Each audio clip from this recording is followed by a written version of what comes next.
Hello, guys. I am kind of a big deal, Tarot, and I'm here to do an introduction of who I am and to speak more about letting things go since we just had the Aquarius full moon, which is really about releasing.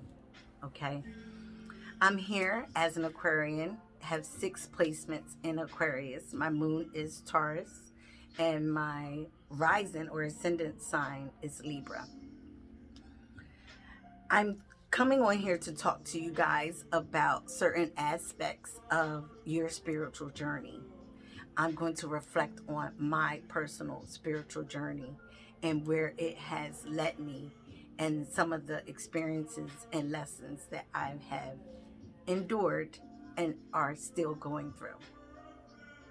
I am a life coach, a health coach. So on my website, you can, and I am going to update that too.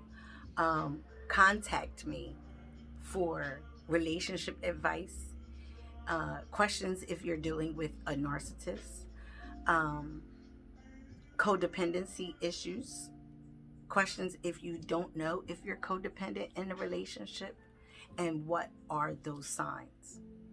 So, first thing first, again, I am a registered nurse, a healer, an empath. I do believe and know for a fact from the dreams and validations, I am a part of the 144,000. Saying that, I also am a tarot card reader, a psychic, a clairvoyant, a medium. I, adapt and indulge into all my gifts. And I have to say, my gifts have been knocking on my door all my life. Okay, as a child, I have entered into the metaphysical world and have been enduring into that since childhood. And anybody that know me will tell you that.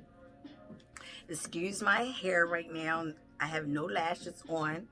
I just came from doing my morning routine. Okay, my morning facial routine. So I have some of that on.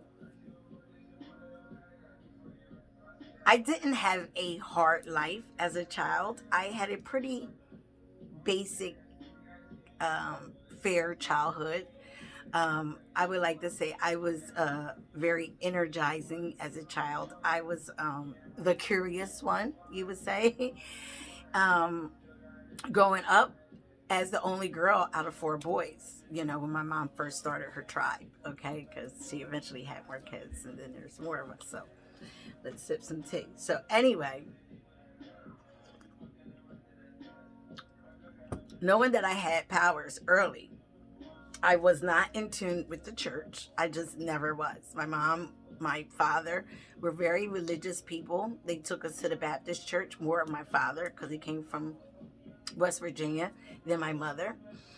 So we would go to church every Sunday, and it just was not fitting for me. I could not take it. I could not sit there and really listen to these people and what they were talking about. I was very disinterested. But you talk about aliens, you talk about the metaphysical, astrology, things like that, stones. I was talking to spirits early. I would be playing with the doors or things like that, my brothers would say, and that's not what it was. I had imaginary friends that really was people and spirits I was talking to, either in other realms or right here. All right, we're not going to go there. So anyway, again, knowing early that I had some type of special gift, would be alone and aloof all by myself and really didn't care. My brother was like, oh, she's crazy. No, I'm just not fucking with y'all. So anyway, get to that point. Of course, my parents put me into dance as they did the boys something else, and we had a deaf brother, so he was into art. These two were into karate, and I was into dance. So again, to exude my uniqueness, for me to be able to explore who I was, I did it a lot through dance, and again, and just being inquisitive into the metaphysical in my alone time.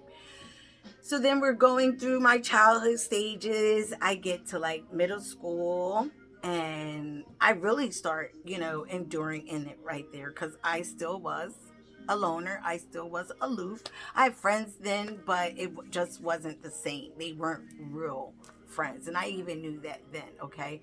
Um, Again, because my mother worked all the time. My father, they just was working parents, and they worked, and strive for to have their children the best. Again, was part of the problem. We were very spoiled. We weren't rich, but we were very spoiled because my mother and father worked very hard for what they had and what they can give us. So back to my gifts again, tapping into certain gifts. When my grandmother died, um, and she was Indian, okay, feather. We're gonna say that. And my father's father died. All right, so like Pakistani and mixed African or something like that. Don't know what part of Africa, but I do know that. Okay, so my grandmother was very stoic when she was alive, especially around white people. She did not trust them, but we were allowed to play with little white kids when we were around there, but they had to be from West Virginia, like right around the area.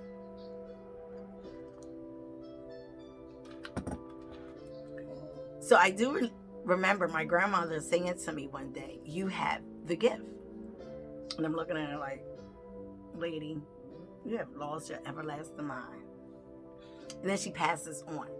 The day that she passed on, we were watching, can't make this up, Poltergeist. Okay? And I never forget, we got the phone call, and I looked at my mom like, "You shouldn't be answering that phone." And it was almost like the scene in Poltergeist, but later on came, because we was watching another scene when the phone call happened. I think it just started or something like that. But later on in the movie, she had got a phone call from a dead, passed on loved one or something like that, right? I remember a phone ringing in the movie. So anyway, I had chill bumps ever since then. Then I started doing cards, like regular playing cards, telling people things, just going out of the way. Just, hey, you're gonna break your leg and and say things, and then they would manifest.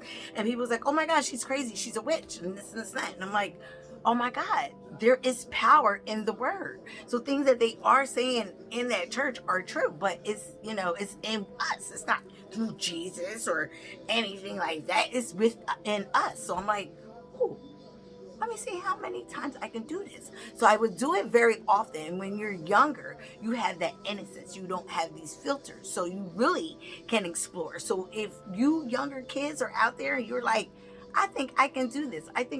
Do it." If you think you can levitate, then do it. Meditate. Put your mind to it. Put your, because we've been lied to as we're waking up in the age of the Aquarius and finding these things out, that we have all these magical powers. They've just been dulled down. They've been dummied down. Sorry that I'm talking with my hands. That's just who I am. So again, waking up to that, when in my younger years and in my teen years, you grow up, life happens, right?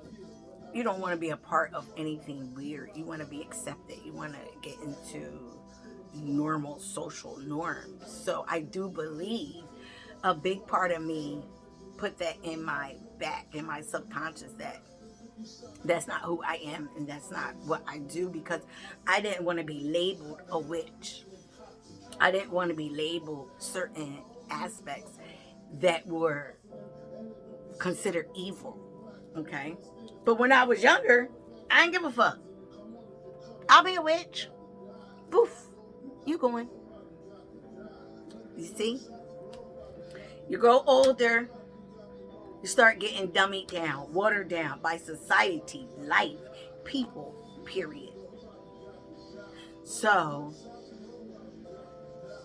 that has happened to me. It happens to all of us. It happens to the best of us. You see what I'm wearing, right? That Moldavite.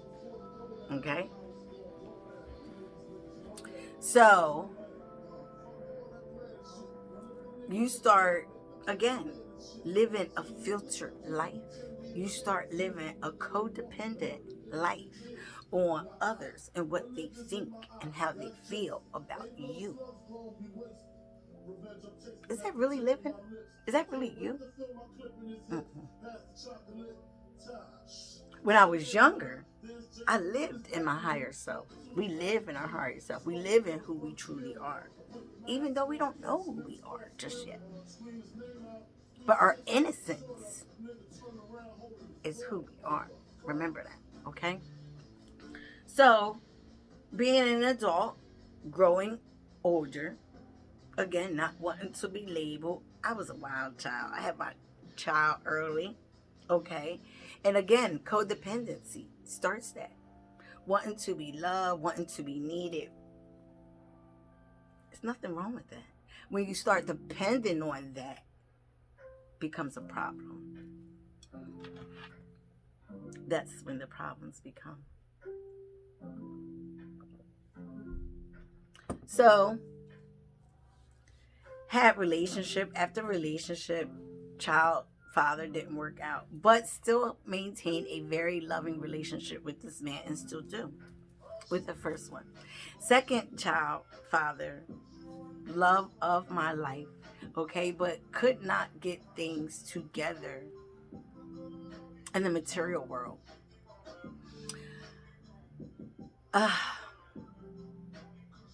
Don't even really want to go there, okay? But it was a lot of things in me at that time too that knew that, he wasn't right. This wasn't right. We couldn't continue to live this way. And he was selling drugs and doing things that I did not want to be a part of anymore. And I made that clear to him and to anybody else that was in my life at that time. So the fact that he continued to do that put me in a place of, again, not wanting to be codependent, not wanting, but very much in love with this person. So I ventured out and did things and was with other people, okay? Hanging out with friends and chilling and being with other men, okay? Because I did not want to be with this person if they were going to continue to live that lifestyle that I proclaimed I did not want. This man winds up getting killed and dying on me. And for a long time, I held that burden. Like if I did not leave that house, if I wasn't with another person at that time. But my father told me, because my father did come home that night, that even if I would have been home, it would have happened. And it might have happened in a worse way if I would have been home. So things are destined to happen in certain ways for certain reasons. Sorry, guys.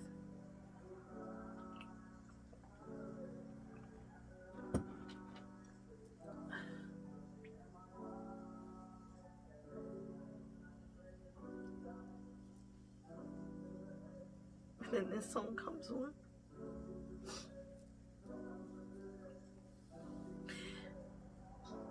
I'm sorry.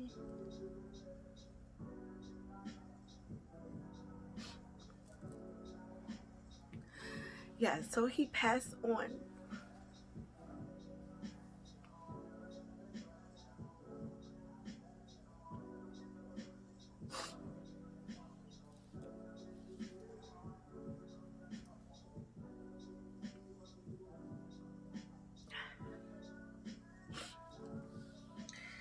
He was a very good person, very good man to me.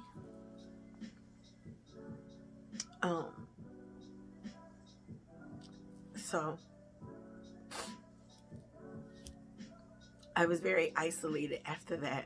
Again, very lost, very broken, because I do believe I, again, was codependent on love. I was codependent on someone loving me, on someone taking care of me emotionally like he did. Even though he was doing material things that was not right, he was always there for me and my children. We always had great times. he always, you know, put us first.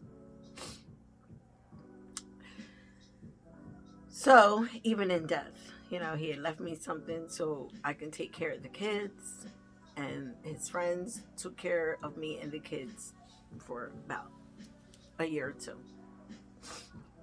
So moving on, I finally, you know, finished nursing school because that was part of the blockage. I kept starting and stopping being, you know, party girl, codependent on bad relationships. Finally finished nursing school, and even was shocked with that because that was, you know, a triumph in itself.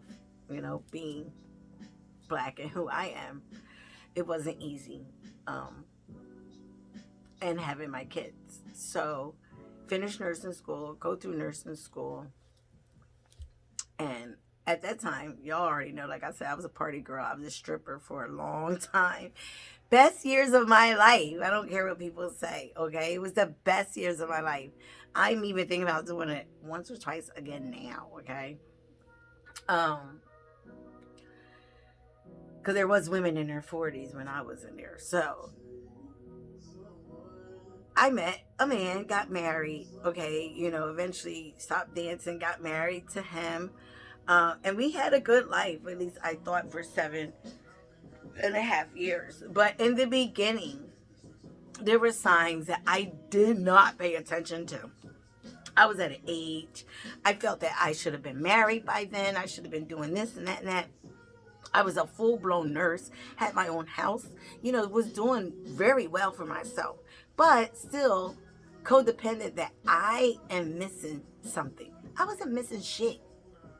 I should have stayed that fucking way for a while, okay? So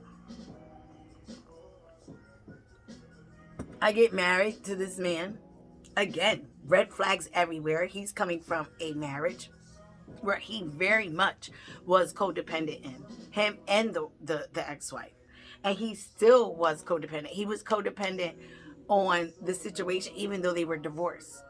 Red flags. um Married him anyway. My mom didn't like him. It was so many issues, you know, like I said, and I married him anyway. 2 years after, or let me stop it. A year, not even a year, a couple months after the wedding, um, I get snagged. I get called in to the board or whatever to get piss tests, and of course, it's positive for marijuana. And this is a couple of days after my wedding, and I come to find out he was every part of that. It was not the people that he tried to say that came to our wedding. I only had one couple that came. He tried to say it was them, and I believed that. So I lost that friend. Okay, cussed that friend out, cussed that couple out, lost that friend. You know.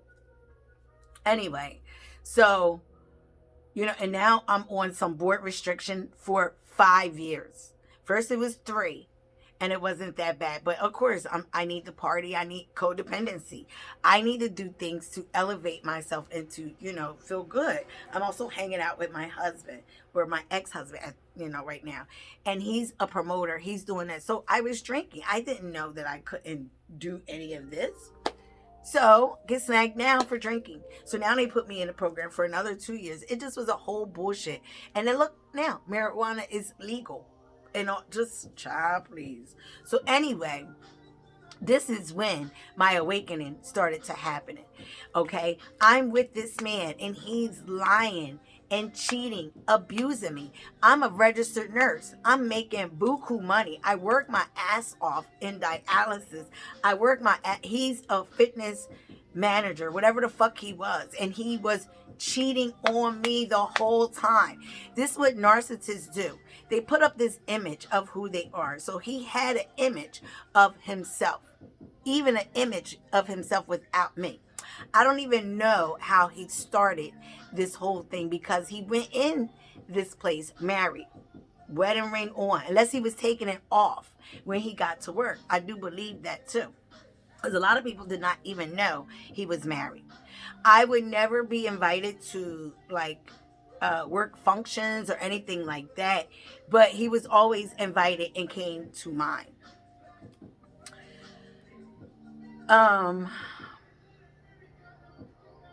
The life with a narcissist is just horrible, okay? And so he accused me all the time of doing things. He always was over my shoulder looking at me. And in the beginning, I really was not doing anything. I really was like, what the fuck is wrong with this man? Maybe he had issues from his previous marriage. He told me she cheated on him. All kinds of bullshit. It was all lies. It was all the opposite. He told me the opposite of what was really going on. Me and her never really got along. So, and why would we?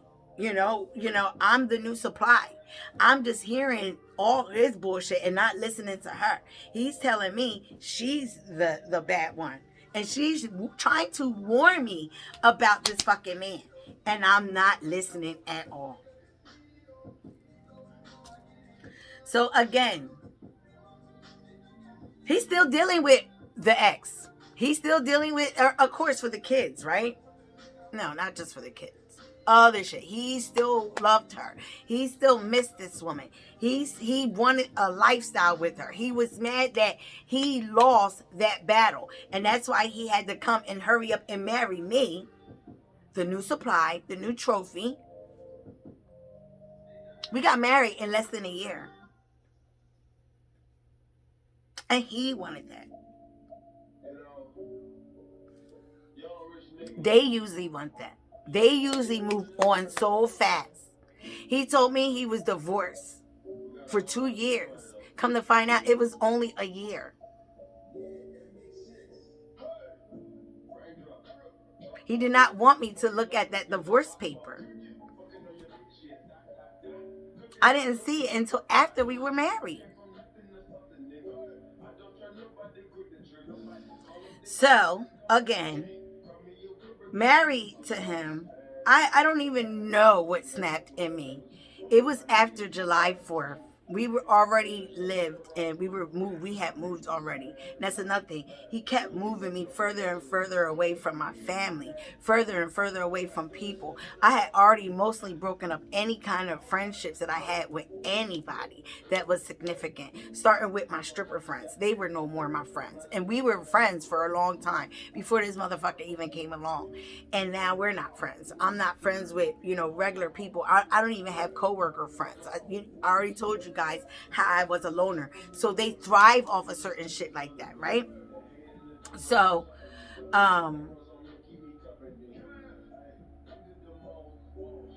after the July 4th weekend, he was acting really weird. We had company over and he was acting really weird on the beach. Like I said, we lived in LBI, which is a whole beach city, and he was acting really weird. My ex-husband was Caucasian, okay? So he was acting really weird. And remember around that time, 2016 was all this, racial black cop and, cops and black people issues, right? So just certain things I was picking up. My intuition was telling me in my gut, something is not right with him. He's doing something. He's up to something. Little hints was going on. Like I would play certain music and he'd be like laughing. Like if I would say, I remember one time I was playing something and some reggae music came on and it was like, I got your man. Or something like, it's not your man now. So obviously he was messing with somebody at that time that either played that song or said something like that, like, you're not her man now or something like that. Because he was so sneaky. Narcissists are so sneaky and they think they're getting one up on you all the time.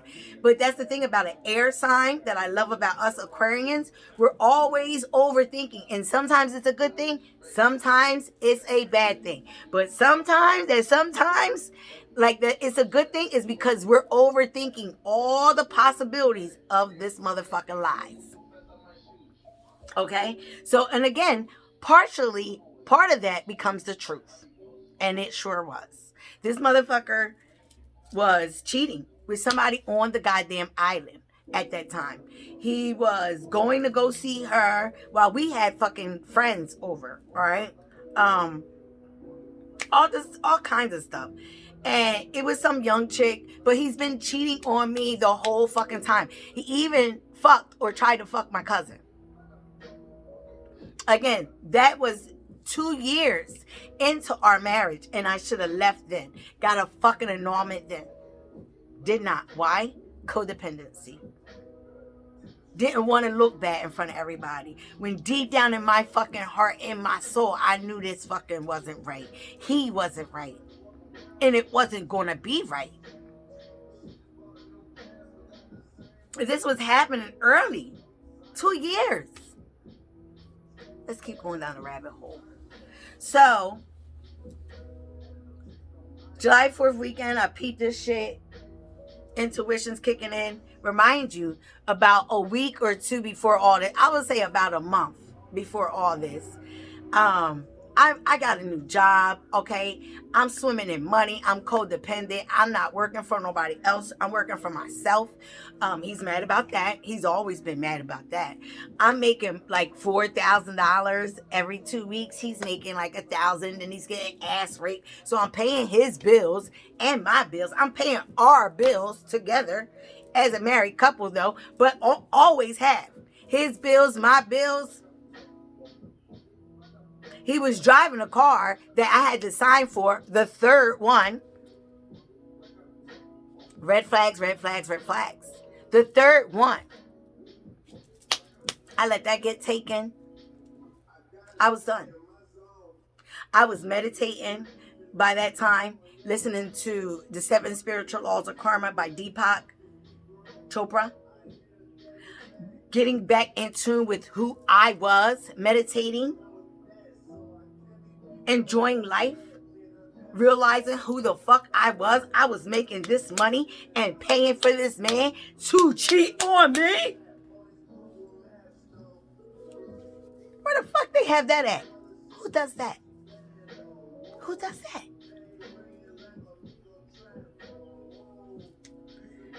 Oof. After days of trying to talk to him, you can't talk to a narcissist. You cannot have a decent conversation with a narcissist. It's impossible. So, trying to still have this conversation. Now, I'm skipping parts where I went to therapy. I'm skipping parts about that. And in the therapy, the guy told me, you're dealing with a fucking narc.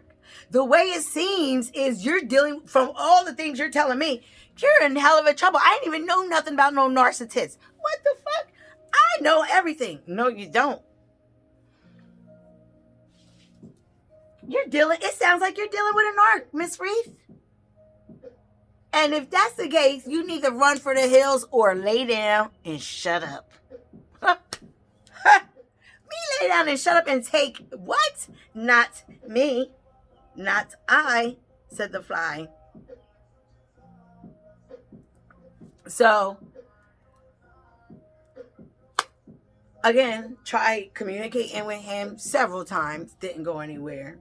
Realized the cheating shit. I felt forget what happened. We got into an argument and he got in my face and spit on me and I punched him. And yes, I smacked him in his face. Because you don't spit on nobody. That's disrespectful. And I'm from the motherfucking hood. I can be spiritual all you want. But I'm still from the motherfucking hood. And I have to protect myself. And when he spit on me, man, slap that shit. Give a fuck. So our relationship just was fucking abusive and toxic to begin with. The nasty verbal remarks he would call me all the time, you fucking whore, and all that, from being a fucking dancer, even though I met his ass there. And like, it just was ridiculous. He was such a narc hole. Don't use my words. So he goes and goes and does something on July. Like I said, after July 4th, I fucking had it. Tried talking to him, realized what he was doing, and it was a no-go from there. We were just living separate lives. Like, okay, well, I'm going to continue my meditation. He tried several times to fuck with my meditation. I was in my meditation zone. He couldn't even fuck with me. That drove him fucking crazy. Where narcissists cannot get through to you, that drives them crazy. So he went batshit crazy. He left, came back, several fucking times. So then, it was like the third day. I tried talking to him, nothing. I went to sleep, woke up. This motherfucker was above me with a blunt. I don't know if he was doing something or was trying to. And I was like, and I got up, I got dressed, again, tried talking to him. Like, I don't know what's wrong with you and what do you want to do from here? And I sat on the edge of the sofa. He was laying down like the opposite way. And I'm here. And I'm talking to him. And he said, "Are you done?" I said, "Yeah." And he goes, "Can I say something now?" At least this motherfucker would communicate, but again, it's no sense of communicating if everything is, you know, lies and bullshit anyway. So he gets up and he gets in my face and he's like, "You're a bitch, you're a bitch, and you're a bitch." And he goes back and lays down like everything was fucking cool. I just smacked you the other day, spiritual and all, for spitting on me in a fucking car, my motherfucker. So I don't know who the fuck you think you are. So it was, you know, the inner self, my higher self was like, "Robin, Deepak says walk away." I said, "Fuck you, Deepak. I'm about to turn into Tupac." And that's what I did. Every bitch he said, he got a hit for. Bitch, bitch, bitch. Then he got up to attack me. Or at least I thought. That's when I blacked out. I don't even fucking remember. He said I hit him with the fucking remote and all this other shit. I know when I came to, I told him to get the fuck out. He was like, "Oh, this." I said, "Well, call the fucking cops. If I did all that, call the fucking cops." But he didn't want to call the cops because he knew the fuck he had a fucking warrant for his fucking arrest. Not me. But he did. So I said, "Call the fucking cops then. Let's go. We can fucking rock." At that point, I did not fucking care. And that's where I'm at now. So, really got into my spirituality then, you know, got back into who I was as a child after all that. Because I knew it was coming. I felt it. I ignored it. I saw all the red flags, but I did not want to be alone. I did not want to be, period, alone. I was going to deal with this motherfucker's bullshit because I felt like I loved him that much. And he eventually would love me that much to stop or change or evolve. Narcissists don't evolve. They don't evolve. They're codependent on a supply forever. Not even getting mental help helps them. Majority of them. Can't say all. So I leave that relationship and I was good. I was bien. I was really good on my own. Again, still lonely, scared. I'm living in LBI. This lady gives me a reading when I'm with this Italian guy, and she was like, "Oh, you're going to meet your soulmate. You're going to meet your twin flame. You already met them." And she laughed. She's like, "You guys talked before. You guys actually had a little thing before, but this time y'all gonna get back together, and he's gonna be in your life." Now, she didn't say forever. She just said he's gonna be a part of your life. He's gonna be in your life, right? And I'm like, what? And I knew immediately who she was talking about, and I denied it. I said, "This man is not my soulmate, not my twin flame." She said, "Yes, he is. He always have been. I don't know if you guys have a similar connection or a friend." I said, he has a brother that was my best friend." And she was like, "Well, yeah." She was like, "Growing up, you guys also had a past life together." And I was like, "That's weird you're telling me that," because I was told that from another reader, that I had a past life relationship with one of my friends. And I'm like, "What?" They was like, "You guys were involved in a past life together many lives ago." So I'm like, "What?" So she gives me the initials, like his real initials, DAS. And I'm like, I don't know who that is. So she was like, "Yes, you do." And he has a nickname and it starts with a G. Again, I'm just leaving my husband that has a G name, Gavin. So I'm like, what the fuck? So, and he was always saying that twin flame bullshit to me. No, motherfucker, you're not my fucking twin flame. So, come later on, find out it was my childhood. I did used to mess with this guy right before I fucking married my ex-husband. And his middle name was, his middle name was with A. I didn't find that out until later. So we get together and I'm like, oh wow, it's fucking him. But I thought about that it was him when she said it. I said, no way. And she was like, yeah. And I was like, no. Now, listen, childhood growing up, I was his brother's best friend. So I never interacted with this man until I became an adult. Now, as a youngin', I would see him. We would connect eyes to eyes. And I always would look at him. We always would connect eye to eye. And I always would look at him like the weirdest thing ever. Like, why does this motherfucker look at me eye to eye? Why do we keep me in eye to eye? Like, you can find anybody else and you can maybe see them looking at you up and down, but me and him all the time connected eye to eye. That's a soul connection. That's a soul thing that your soul is remembering this intense relationship you had with that motherfucker in the past.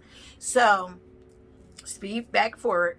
So, lo and behold, like I say, like 2 weeks later, after this lady tells me, I get an inbox from this motherfucker. And he goes, hey, friend, blah, blah, blah, blah. Have a thing about that. Anybody that has to call you friend is not your friend and does not have friend intentions. So they don't need to say, hey, friend, right? So anyway, we start talking, busting it up.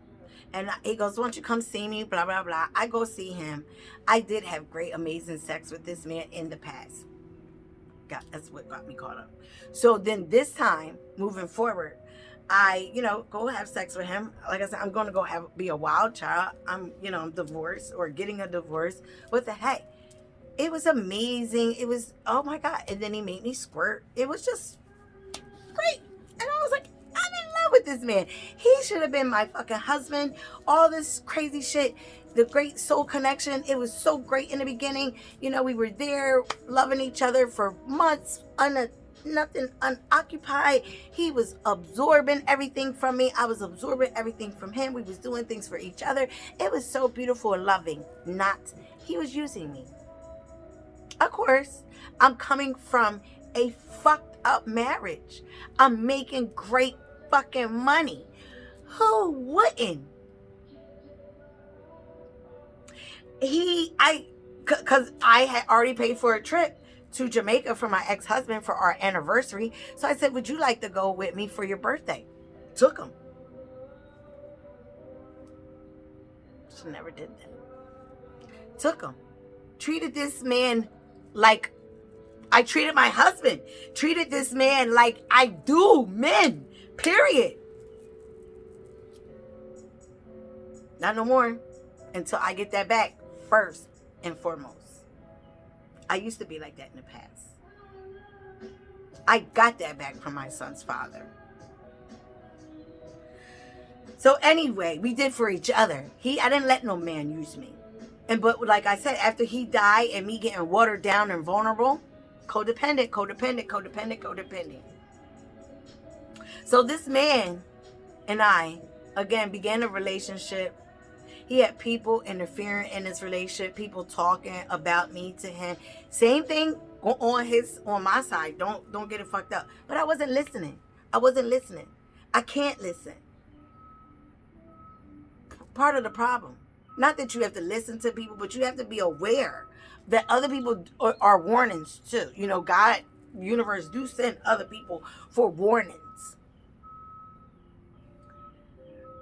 It just was crazy relationship. Shocked. We did all kinds of things that was loving.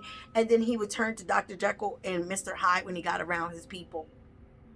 I was no longer his loved one. I was no longer the woman that he endured and wanted to be with, and all the things that he said to me when we were alone and loving, when it just was me and him. He changed up on me when he got around these people. It became a show. What the fuck is going on, Robin? What did you get yourself into? He was a very bad drinker. My other ex-hole loved to do drugs, different kind of drugs. He smoked marijuana, You know, we both did. But he would do Adderall, all kinds of other shit. Where the white people be like, is he on drugs? Yeah, that motherfucker is crazy. Yeah, I know. I know. I don't know what else is he on. Because he was hanging around this other white boy that was doing mad shit. So this one drank. I got into 2 narcissist relationships right after one another. Again, vulnerability, codependency, not knowing who the fuck I am, not getting into my power, letting these other individuals and entities attack who the fuck I am and my true purpose. So it was about 3 times, 3 is always my magic number, okay, that this motherfucker told me to get out. First time he said it, if you don't like it, you can get out. Second time he said, if you're unhappy, you can get out. The third time he said, you know what, Robin, you can get the fuck out. I'm tired of you and your unhappiness and this and this and that. But I was unhappy about all the bullshit. He was a drinker. I'm trying to go to work and make money. At this time now, I'm living in his house. I was living in LBI before, paying his bills and my bills. Because the motherfucker was codependent on me and women, just period. He had to have his shoes and stuff like that. Yeah, he worked, but he did not prioritize his bills. Another things narcissists do, they use other people for that so they can maintain their lifestyle, their Gucci, their Italian, whatever the fuck it is that they want. My ex-hole was his producer, his music shit, his fitness shit at one time. It was always something, some type of addiction, something that they're tied to. But they don't want to pay and do it on their own. They need somebody else all the time. Codependency on codependency.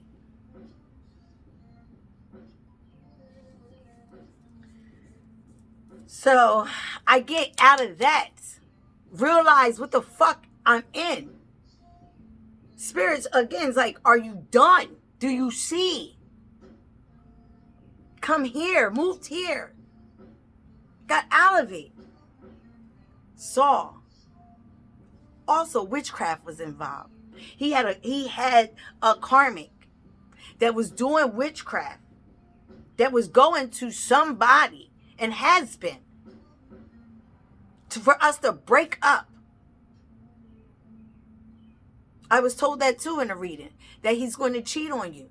Then the girl was like, no, he's not, because you're going to leave before that happens. You're going to have the inkling to leave. You're going to know when to leave from everything that you've been through with your ex-husband. You're going to know when to leave. And that's when I moved here. Moved here, started a whole other life without him. Where did he move on to? That karmic. That person that he was even talking to as a friend when we were fucking and dating. He told her he used me. I was just using her. But I know who he is. I watched him finagle other people. Gossip. He gossiped about her to me. So I know he's using her. He came right the fuck over here in her car.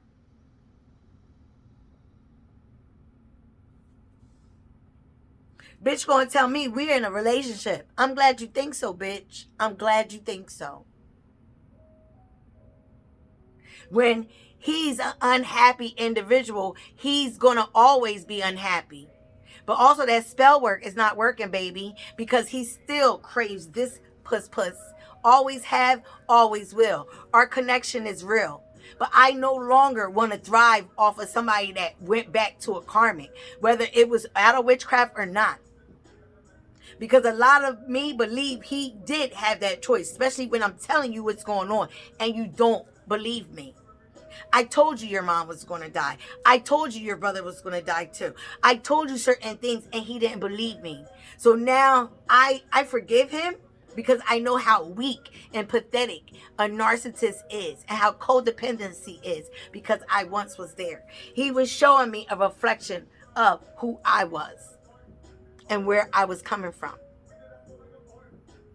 and where I need to stay the fuck out of, and where I don't need to be anymore, because I am here at Empress level, at High Priestess level. I don't need no other person but me. And we don't. I pay my own bills. I pay for my own car. He can't do that. He needs this woman for something. And I'm glad that I don't need anybody for anything. And I can be who I want to be. I can be free. I can be Star Lotus Goddess. And why that? Because of the age of the Aquarius, and because of my blossoming, of my hardships, out of that muddy waters that I'm moving on from and tapping into my divine self. Finding power and purpose out of pain and living my true life. And I'm going to show you guys how I'm going to manifest my true life partner and soulmate. I really wanted this man and thought, even after I realized he was a narc, I realized he's a narc. But I cannot have him in the non-healing and the low vibrational energy he continues to be in. And I feel like he's going to continue to be that because he's that codependent. He don't know any way out. And narcissists are. They do not change. They just find a new supply. And now that I am secure within knowing that and knowing who I am, I don't think I love this individual as I did before, because it wasn't based off of love. It was based off of codependency, vulnerability, and trauma base. We have to learn to know the difference and when to wake up and learn to love ourselves to leave these bad relationships. Come and talk to me so I can help you get out of these relationships. Come and talk to me so I can help you see the signs of codependency, see the signs of narcissism. Okay? Because also what happens is you continue to be in this relationship, you start to absorb that energy yourself, like I did. I do believe I became a narcissist too. If you are an empath, you're going to breathe that in. And when I left him, I became one too. So again, I needed to do self-healing and that work on myself before I can even come and talk to you guys. Now that I have done that work and really am set stern on cutting certain people out my life and keeping them out so I can continue on my path and on my purpose. And I suggest you do the same. And I'm here for you guys, always.